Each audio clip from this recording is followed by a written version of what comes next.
آج بھی کچھ اسکالرز نے ایسا ماں باپ کو بنا کے پیش کر دیا ہے کہ بالکل ان کی کوئی حیثیت ہی نہیں ہے. سارے کوئی جو ہے نا وہ حقوق, کتنے کیس آتے ہیں میرے پاس. ٹھیک ہے, میں بار بار کہتا ہوں ساس بہو پہ ظلم کرنا اس کے لیے جائز نہیں, بلکہ میں تو آج کل اس کا قائل ہوں بیوی کو اماں سے الگ رکھو. بہت پھڈے ہوتے ہیں, پتہ ہی نہیں چلتا ان میں صحیح کون ہے. لیکن جہاں واضح طور پہ ظلم ہو رہا ہو نا, کیسے واضح ظلم ہے اس کی ایک مثال دے کے بس آگے چلتا ہوں. ابھی میں سعودی عرب گیا تو ایک خاتون ہے, اللہ ان کی عمر میں برکت دے, ایجڈ خاتون ہے. ان کے گھر میں ٹھہرا بھی, ان کے بیٹے سے میری بڑی دوستی ہے. انہوں نے کہا کہ مفتی صاحب انڈیا کی ہیں وہ, آپ کا ایک کلپ میں نے بڑا مزہ آیا وہ سنا جب میں نے, وہ چونکہ وہ خود ساس ہے نا ان کو بڑا مزہ آیا, وہ یہ بھی سنیں گی وہ. تو انہوں نے کہا کہ میں نے کہا کیا کلپ تھا؟ کہتے ہیں آپ سے کسی نے پوچھا کہ مفتی صاحب میری والدہ بوڑھی ہیں, میری بیوی ان کو گھر میں رکھنے کے لیے تیار نہیں ہے. تو اب وہ میں پورا کلپ اپنے الفاظ میں سنا دیتا ہوں. انہوں نے مجھے میرا یہ کلپ سنا ہے. تو میں نے جواب میں کہا بھائی پھڈا ہو رہا ہوگا, اماں کی غلطی ہوگی. کہہ رہے ہیں بوڑھی بیچاری ایک کمرے میں رہتی ہے. میں نے کہا چلو کس کوئی دوسرا بیٹا, کہہ رہے ہیں اماں کا اور کوئی بیٹا بولو نہیں ہے, میں اکلوتا ہوں, تو میں کیسے چھوڑ دوں اپنی اماں کو. میں نے کہا کام بہت زیادہ لے رہی ہوں گی بہو سے, تو آپ ایسا کرو اماں کو رکھو, اور کام کے لیے اللہ نے آپ کو مالی وسعت دی ہے, کوئی ماسی واسی رکھو. کہہ رہے کام کا مسئلہ بھی بولو نہیں ہے, بس وہ کہہ رہی ہے تمہاری ماں اس گھر میں رہے گی نہیں, میں نے تم سے شادی کی ہے, تمہاری اماں سے شادی, آج کل کی نئی جنریشن کے دیکھ رہے ہو آپ, تمہاری اماں سے شادی تو بوائے فرینڈ بنا لیتی. شادی کرنے کے تکلف, شادی جب ہوتی ہے تو اللہ میاں نے شوہر کے ابا کو ایک نام دیا ہے مساہرہ سسرالی, ماں کو بھی نام دیا ہے مساہرہ سہرن, اس کو نام دے دیا. اور خالی نام بھی نہیں دیے, احکام بھی بیان کیا کہ اس سے نکاح نہیں ہو سکتا, محرم بن گیا ہے. ایسا کیسے, اس کا کوئی حق ہی نہیں ہے. قرآن و سنت میں کہتے ہیں سسرال کا کوئی, سسرالیوں کے رشتوں کا کوئی ملتا ہی نہیں. گورا بھی اتنا ماڈرن نہیں ہوا, وہ بھی کہتا ہے فادر ان لا, اس نے بھی باپ تو مان لیا اس نے بھی. وہ الگ بات ہے اپنے ابا کو جب پروٹوکول نہیں دے رہا تو ان لا کو کہاں سے دے گا وہ, لیکن ڈکشنری میں اس کے بھی ہے.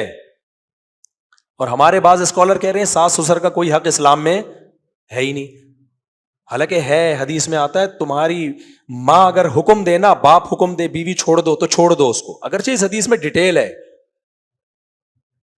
ہے کہ ظلم کر رہی ہو ان کے ساتھ, زیادتی کر رہی ہو, جیسے کہ فقہا نے بیان کیا اس حدیث کی تشریح میں. تو مجھے وہ کہنے لگا کہ بھائی میری اماں کوئی اور رکھنے والا ہے نہیں, میں اکیلا ہی ہوں, بوڑھی ہے. میں نے کہا وہ کام لیتی ہوں گی, تانے. کہہ رہے ہیں نہیں بھائی وہ اپنا ایک الگ کمرے میں رہیں گی. بیگم کا کہنا یہ ہے کہ رکھ ماں کے, میں نے شادی تم سے کی ہے, اماں کے ساتھ رہنا ہے ہی نہیں, اماں وہیں رہے, کہیں بھی رہے گی, ان کے لیے نوکر رکھو چاکر رکھو. میں نے کہا دیکھو آپ لے آؤ زبردستی. کہہ رہے ہیں کسی قیمت پہ. میں نے کہا پھر چھوڑ دو اس بیوی کو, طلاق دے دو. کہہ رہے 3 بچے ہیں. میں نے کہا دوسری شادی کرو, 6 بچے پیدا کر لو اس سے. ان 3 کا رونا رو کے اپنی ماں کا بیڑا مت گئی.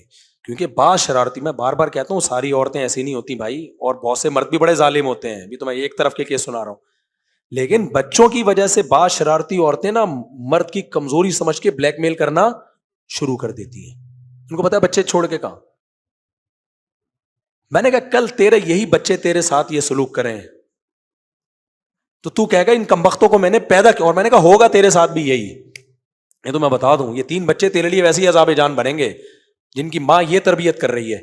کل یہ بھی تجھے چھوڑا پھر روئے گا کاش میں ان کو پہلے چھوڑ دیتا. اور میں ایسے کیس بھی دیکھ چکا ہوں, میں ایسے کیس دیکھ چکا ہوں کہ بچوں کی وجہ سے ایک ایسی ہی شرارتی عورت کو ایک صاحب نے برداشت کیا. وہ مجھے اپنا واقعہ سناتے ہوئے رو رہے تھے, بوڑھے آدمی تھے, اور کہہ رہے وہی بچے میرے باغی بنے اور میں ہارٹ اٹیک میں پڑا ہوا ہوں, کوئی میرا بچہ اٹھانے کے لیے مجھے ہاسپٹل لے جانے کے لیے تیار نہیں تھا. تو میں نے کہا چھوڑ دے اس کو, کوشش کرو کورٹ سے لینے کی, ملتے ہیں ٹھیک ہے, نہیں تو دفع کرو, ایک اور شادی کرو. یہ 3 ہیں, کتنے پیدا کرو, شادی شرط پہ ہوگی کہ 6 پیدا ہوں گے کم سے کم. تو وہ خاتون مجھے بتا رہی تھی, اللہ ان کی عمر برکت دے, ہماری بڑی ریلیٹیو ہیں وہ, تو انہوں نے کہا بڑا مزہ آیا. تو میرا مقصد یہ نہیں ہے کہ ساسوں کو ظلم کرنے کے لیے بہوؤں پہ چھوڑ دیں. بعض لوگوں نے گھر میں جا کے نا اپنی اماں کو چھوڑا ہوا, بسم اللہ اللہ اکبر چھو, اور وہ بہو کا گلا دباتی رہتی ہیں, گھوٹتی رہتی ہیں, تانے دے دے کے اس کو ڈپریشن کا مریض بنا دیا ہے. لیکن جہاں میرے بھائی واضح ظلم ہو رہا ہوگا, یہ تو کوئی حرکت نہیں ہے نا یار. اور تھوڑا بہت اگر وہ زیادتی کر بھی رہی ہے تو بڑا ہونے کے ناطے برداشت کر لو, بوڑھی ہے بیچاری, چلی جائے گی کل. ایک اور دبئی میں بھی ایسا کیس ہوا تھا, وہاں بھی ایک صاحب نے کہا یار میری ماں اکیلی رول رہی ہے, میری بیوی کسی قیمت پہ تیار نہیں ہے. میں نے کہا چھوڑ دے